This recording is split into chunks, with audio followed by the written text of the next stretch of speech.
एका बाजूला सनई चौघड्यांचे सूर, अंगाला लागलेली पिवळी धमक हळद, लग्नाची लगबग आणि आनंदाने नटलेले पाहुणे रावळे. पण याच आनंदाच्या वातावरणात अचानक किंकाळ्या ऐकू येतात. रक्ताचा सडा पडतो आणि क्षणात हसत्या खेळत्या लग्नाचं रूपांतर स्मशान शांततेत होतं. ही कोणत्याही चित्रपटाची पटकथा नाही, तर महाराष्ट्रातील धुळे जिल्ह्यात घडलेली एक सुन्न करणारी सत्य घटना आहे.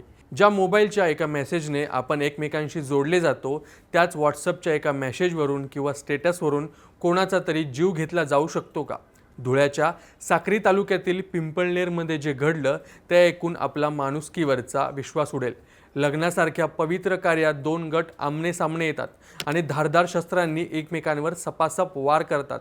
यात तिघांचा बळी जातो. आजच्या या व्हिडिओमध्ये आपण या घटनेचा खोलवर आढावा घेणार आहोत.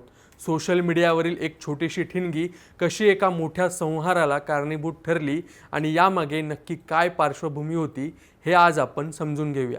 ही घटना केवळ एका गुन्ह्याची बातमी नाही, तर आपल्या समाजातील वाढत्या असहिष्णुतेचा आणि क्रोधाचा एक भयानक आरसा आहे. नमस्कार, मी लीलाधर. तुम्ही पाहताय थोडक्यात. धुळे जिल्ह्यातील साक्री तालुक्यातील पिंपळनेर हे गाव.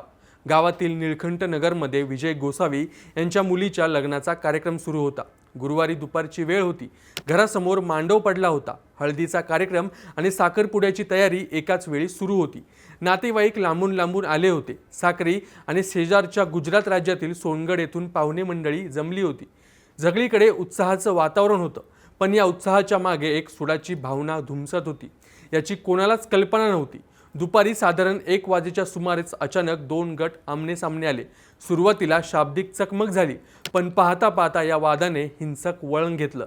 जे पाहुणे लग्नाचा आनंद घ्यायला आले होते, त्यांच्याच हातात अचानक कुऱ्हाड आणि चाकूंसारखी धारदार शस्त्र दिसू लागली. काही समजण्याच्या आतच हल्लेखोरांनी समोरच्या व्यक्तींवर वार करायला सुरुवात केली. ज्या मंडपात अक्षता पडणार होत्या, तिथे रक्ताचा सडा पडला. ही घटना इतकी भीषण होती की तिथे उपस्थित असलेल्या महिला आणि मुलांची पळापळ सुरू झाली. हल्लेखोरांनी केलेल्या या निर्घृण कृत्यात देवेंद्र पवार, ज्यांचं वय अवघं 35 वर्ष होतं, आणि सुरेशगीर मोजगीर गोसावी, ज्यांचं वय 55 होतं, यांच्या उपचारादरम्यान मृत्यू झाला. इतकंच नाही, तर गंभीर जखमी झालेल्या साहिल गोसावी याचाही धुळ्यातील खासगी रुग्णालयात उपचारादरम्यान मृत्यू झाला. म्हणजे एका लग्नाच्या कार्यात तब्बल 3 जणांचा बळी गेला. याशिवाय पंकज अशोकगीर, सुरेख सपडूगीर, सागर गोसावी हे तरुण गंभीर जखमी झाले आहेत. यातील एकाची प्रकृती अजूनही चिंताजनक असल्याचं सांगितलं जाते. ज्या घरातून मुलगी सासरी जाणार होती, त्या घराच्या उंबरठ्यावर आज 3 प्रेतं पडली होती. या घटनेमुळे संपूर्ण धुळे जिल्हा हादरून गेलाय. पिंपळनेर परिसरात प्रचंड तणावाचं वातावरण निर्माण झालंय. आता प्रश्न असा पडतो की इतक्या टोकाचं पाऊल उचलण्या इतपत नक्की काय घडलं होतं? पोलिसांच्या प्राथमिक तपासात मृतांच्या नातेवाईकांनी दिलेल्या माहितीनुसार या वादाची ठिणगी सोशल मीडियावर पडली होती. हल्लेखोर आणि मृत व्यक्ती हे एकमेकांचे नातेवाईकच होते, पण गेल्या काही दिवसांपासून त्यांच्यात व्हॉट्सअप मेसेज आणि स्टेटसवरून वाद सुरू होता. साखरपुड्याच्या काही दिवस आधी काही नातेवाईकांनी व्हॉट्सअपवर आक्षेपार्ह संदेश आणि व्हिडिओ प्रसारित केले होते. या मेसेजमुळे दोन्ही गटात तणाव वाढला होता. मृताचे नातेवाईक अशोक गिरी यांनी अत्यंत धक्कादायक आरोप केलाय की त्यांच्या म्हणण्यानुसार हल्लेखोरांनी काही दिवसांपूर्वीच व्हॉट्सअप स्टेटसवर ठार मारण्याची धमकी दिली होती. ही धमकी केवळ रागाच्या भरात दिलेली नव्हती, तर हा एक पूर्वनियोजित कट होता, असा दावा नातेवाईकांनी केलाय. जर या धमकीकडे वेळीच लक्ष दिलं असतं किंवा पोलिसात तक्रार केली असती, तर कदाचित आज हा रक्ताचा खेळ थांबवता आला असता. एका स्टेटसचा बदला घेण्यासाठी लग्नाचं ठिकाण निवडलं जाणं हे गुन्ह्याचं गांभीर्य अधिक वाढवतं. या घटनेनंतर पोलिसांनी तातडीने चक्र फिरवली. हल्लेखोर पळून जाण्याच्या प्रयत्नात होते, पण पिंपळनेर पोलिसांनी ओटाबारी परिसरातून 3 मुख्य संशयितांना ताब्यात घेतलं आहे. यात कांतीलाल गोसावी, जयंत गोसावी आणि त्यांच्या गाडीचा मालक जो गुजरातचा रहिवासी आहे यांचा समावेश आहे. या प्रकरणी कानागिरी मुलागिरी गोसावी, यशवंत गोपाल गोसावी, अनिलगिरी हट्टुगिरी, सोनूगिरी गोसावी आणि इतर अनेकांविरुद्ध गुन्हे दाखल करण्यात आले आहेत. पोलिसांनी दिलेल्या माहितीनुसार हे हल्लेखोर सोनगड आणि साक्री भागातीलच आहेत.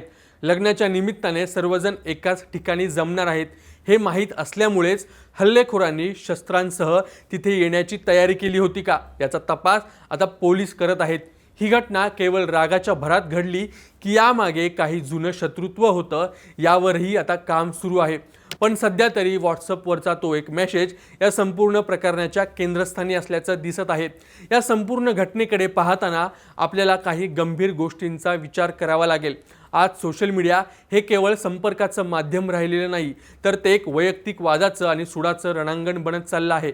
व्हॉट्सअप स्टेटसवर कोणाला तरी उद्देशून काहीतरी टाकणं, त्यावरून एकमेकांना चिथावणी देणं आणि मग त्याचं रूपांतर प्रत्यक्ष हिंसेत होणं हे आपल्या समाजासाठी अत्यंत घातक आहे।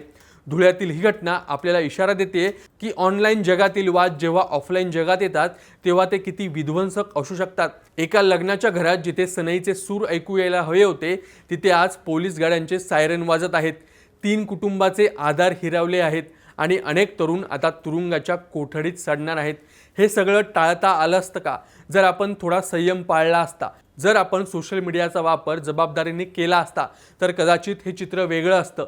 सोशल मीडियावरील वादांना आपण किती महत्त्व द्यायला हवं आणि सर्वात महत्त्वाचं म्हणजे अशा प्रकारच्या धमक्या जेव्हा समोर येतात तेव्हा आपण त्याकडे दुर्लक्ष का करतो। या घटनेतील मृतांना न्याय मिळेलच, पण गेलेले जीव परत येणार नाहीत। या घटनेतून बोध घेऊन आपण सर्वांनीच आपल्या वागण्यावर आणि सोशल मीडियाच्या वापरावर विचार करण्याची गरज आहे। नाहीतर उद्या पुन्हा कोणत्या तरी लग्नाच्या मांडवात रक्ताचा सडा पडलेला मिळेल। तुम्हाला काय वाटतं? सोशल मीडियावरील वादांमुळे होणाऱ्या हिंसेला नक्की जबाबदार कोण आहे? केवळ हल्लेखोर की आपली बदलत चाललेली मानसिकता? या घटनेबद्दल तुमचं मत खाली कमेंट्समध्ये नक्की सांगा आणि अशाच अपडेट्ससाठी थोडक्यातला नक्की सबस्क्राईब करा।